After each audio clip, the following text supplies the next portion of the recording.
Bonjour, amis ou serviteurs.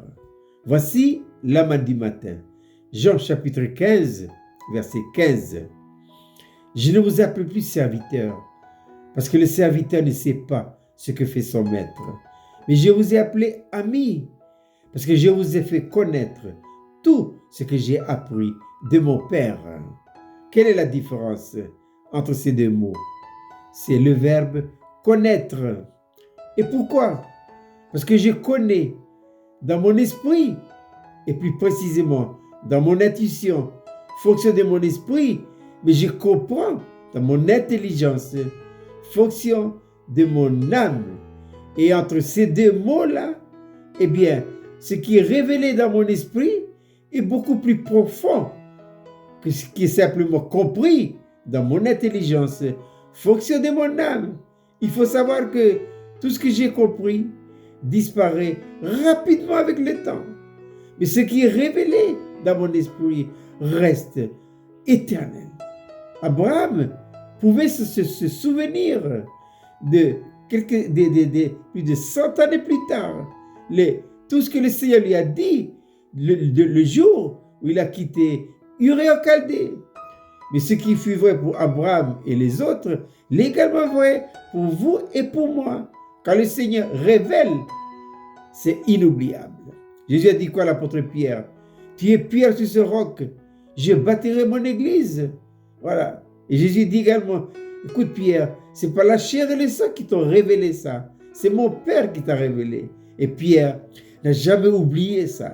Ah oui, des années plus tard, ça revient toujours. Alors maintenant, revenons à la différence entre amis et serviteurs. Tout ce que le Seigneur révèle, ce sont des mystères. Et un mystère, c'est un secret. Dans le livre de Deutéronome, Dieu dit ceci par la bouche de son grand serviteur Moïse.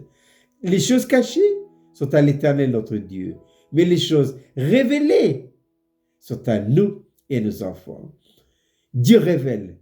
Dieu révèle à notre esprit. Mais il faut que notre esprit retrouve sa juste place. Le péché a fait que notre esprit a perdu sa position et sa place. Ce qui fait que la révélation est cachée. Donc il faut une œuvre profonde du Saint-Esprit et de la croix en vous et en moi, de telle manière à faire retrouver à notre esprit sa juste place. Quelle est sa juste place?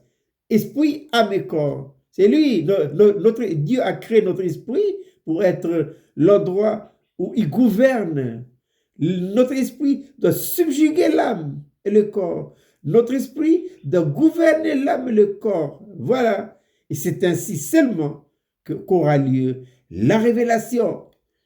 Dieu dit à propos d'Abraham, cacherai à Abraham ce que je vais faire. Dieu n'a rien caché à Abraham. Et pourquoi? Abraham est son ami. Alors, si nous sommes amis de Dieu, attendons à ce que Dieu nous révèle. Les choses cachées sont à l'Éternel notre Dieu, mais les choses révélées sont à nous et nos enfants, dit Moïse dans le livre de Deutéronome. Je répète cette belle petite manne pour ce matin, Jean chapitre 15, verset 15. Je ne vous appelle plus serviteur, parce que le serviteur ne sait pas ce que fait son maître. Je vous ai appelé ami, parce que je vous ai fait connaître tout ce que j'ai appris de mon Père.